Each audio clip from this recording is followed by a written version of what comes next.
जय श्री कृष्ण, राधे कृष्ण। ओम नमो भगवते वासुदेवाय। परमात्मा के स्वरूप का वर्णन करते हुए कहा गया है, तापत्रय विनाशाय। दुख मन का धर्म है, आत्मा का नहीं। मनुष्य दुख में ईश्वर का स्मरण करता है, जिससे उसका परमात्मा के साथ अनुसंधान होता है और उसे आनंद मिलता है। जीव का स्वभाव सुंदर नहीं है। परमात्मा का शरीर तो हो सकता है कि कभी सुंदर भी न हो। कुर्मा अवतार, वरा अवतार, ये शरीर सुंदर नहीं थे, परंतु श्री परमात्मा का स्वभाव सुंदर, अतिशय सुंदर है। दूसरों के दुख दूर करने का परमात्मा का स्वभाव है, इसलिए तो श्री भगवान वंदनीय है। आध्यात्मिक, आदिदैविक तथा आदि भौतिक तीनों प्रकार के तापों के नाश करने वाले भगवान श्री कृष्ण की हम वंदना करते हैं। बहुत लोग पूछते हैं कि वंदना करने से क्या लाभ है। वंदना करने से पाप चलते हैं। श्री राधा कृष्ण की वंदना करेंगे तो आपके सारे ताप नष्ट होंगे, परंतु वंदना अकेले शरीर से नहीं, मन से भी करो। अर्थात श्री राधा कृष्ण को हृदय में पधराओ और उनको प्रेम से नमन करो। नमन प्रभु को बंधन में डालता है। दुख में जो साथ दे वह ईश्वर है, वह जो सुख में जो साथ दे वह जीव है। ईश्वर सर्वदा दुख में ही साथ देते हैं, अतः ईश्वर वंदनीय है। ईश्वर ने जिस जिस को सहायता दी है, उसको दुख में ही सहायता दी है। पांडव जब तब दुख में थे, तब तक श्री कृष्ण जी ने उनकी मदद की, पर पांडव जब सिंहासन पर बैठे तब श्री कृष्ण भी वहां से चले गए। ईश्वर जिसे भी मिले हैं उसे दुख में ही मिले। सुख का साथी जीव है और दुख का साथी ईश्वर है। इस बात का सतत मनन करो। मनुष्य धन पाने के लिए जितना प्रयत्न करता है और दुख सहन करता है, उससे भी कहीं कम प्रयत्न यदि ईश्वर के लिए भी करे तो उसे ईश्वर अवश्य मिलेंगे। कन्हैया तो बिना बुलाए गोपियों के घर जाता था, परंतु वो मेरे घर क्यों नहीं आता है, ऐसा कभी विचार भी किया है? आप भी निश्चय कीजिए कि मैं भी ऐसे सत्कर्म करूंगा कि कन्हैया मेरे घर भी आएगा। श्री भगवान के आगे हाथ जोड़ना, मस्तक नवाना, इसका क्या अर्थ है? हाथ क्रिया शक्ति का प्रतीक है। हाथ जोड़ने का अर्थ है कि मैं अपने इन हाथों से सत्कर्म करूंगा। मस्तक नवाने का अर्थ है मैं अपनी बुद्धि शक्ति को हे नाथ आपको अर्पित करता हूं।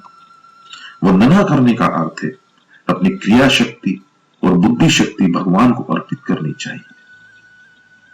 श्री भगवान को वंदन करने से पाप ताप का नाश होता है। निर्भय होना हो तो प्रेम से भगवान श्री कृष्ण की वंदना करो। मेरे भगवान दया के सागर हैं। केवल वाणी और शरीर से ही नहीं, परंतु हृदय से भी वंदना करो। हृदय से वंदना करने से श्री भगवान के साथ ब्रह्म संबंध होता है। जब भी घर से बाहर निकलो, श्री ठाकुर जी की वंदना करें। ईश्वर प्रेम चाहते हैं, वो प्रेम ही देते हैं। ईश्वर यही मानते हैं कि यह मेरा है और मुझसे भीख मांगता है। वंदना करने से ईश्वर के साथ संबंध होता है। इस जीव का स्वभाव ऐसा है कि वो वंदना नहीं करता है। घर में प्रवेश करते ही घर में पत्नी न हो तो अपने बालक से पूछता है तेरी माता कहां गई है, परंतु इसकी क्या आवश्यकता है? वो बाहर गई हो तो बैठ कर राम राम कर। बाहर से घर में आओ तो उस समय भी ईश्वर की वंदना करो। मार्ग में चलते हुए भी वंदना करो। परमात्मा श्री कृष्ण की आरंभ में वंदना करे।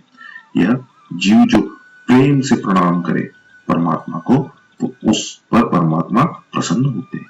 यह जीव चाहे तो कुछ ना करे, इतना तो करे ही कि श्री परमात्मा को बार बार वंदन करे। वंदना करो तो सद्भाव से करो। प्रभु के मुझ पर अनंत उपकार है।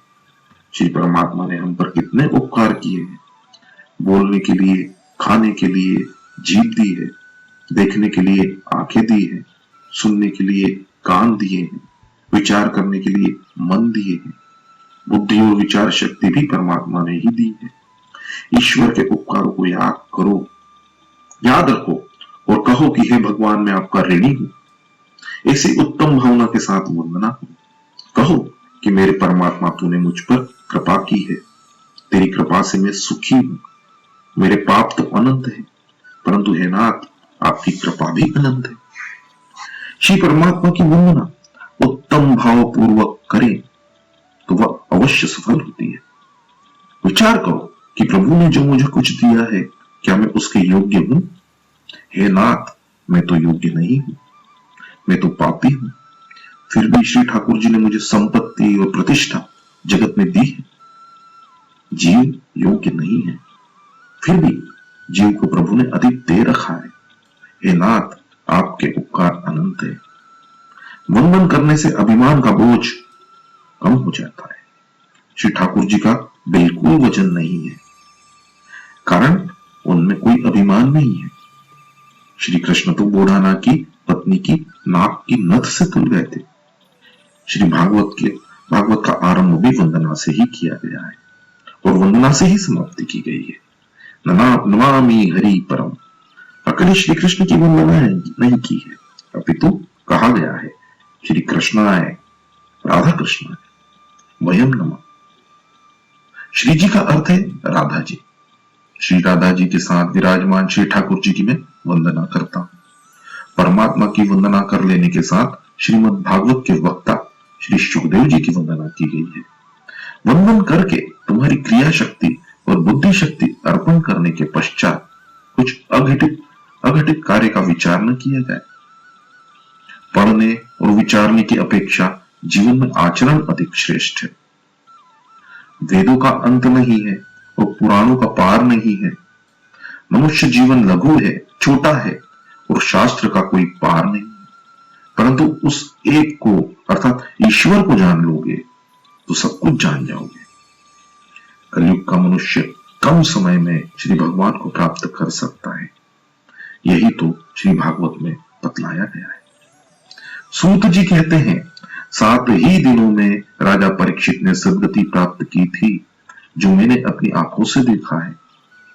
परीक्षित जी का जो उद्धार हुआ, फिर भी हम सबका उद्धार क्यों नहीं होता है? हमें परीक्षित जैसा श्रोता होना चाहिए और वक्ता भी गुरुदेव जैसा बने तो उद्धार हो जाता है। हम सब परीक्षित ही हैं। यह जीव गर्भ में आया और जिसने मेरी रक्षा की, वह चतुर्भुज स्वरूप वाला पुरुष कहां है? ऐसा कहते कहते ईश्वर की खोज में निकले। वह जीव परीक्षित है। परीक्षित अर्थात श्री भगवान के दर्शन करने के लिए आतुर हुआ जीव, ऐसा जीव।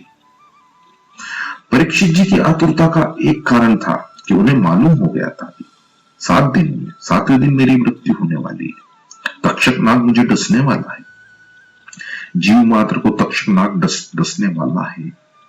तक्षक काल का स्वरूप है, ऐसा भागवत के 11 स्कंद में कहा है।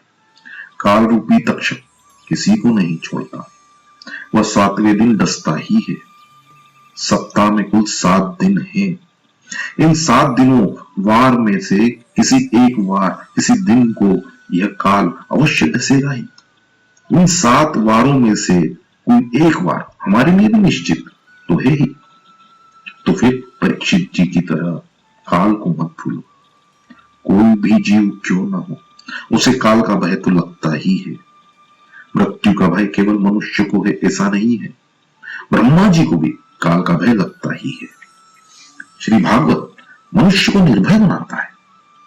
श्री भागवत में लिखा है कि ध्रुव जी मृत्यु के सर पर पांव रखकर स्वर्ग में गए थे।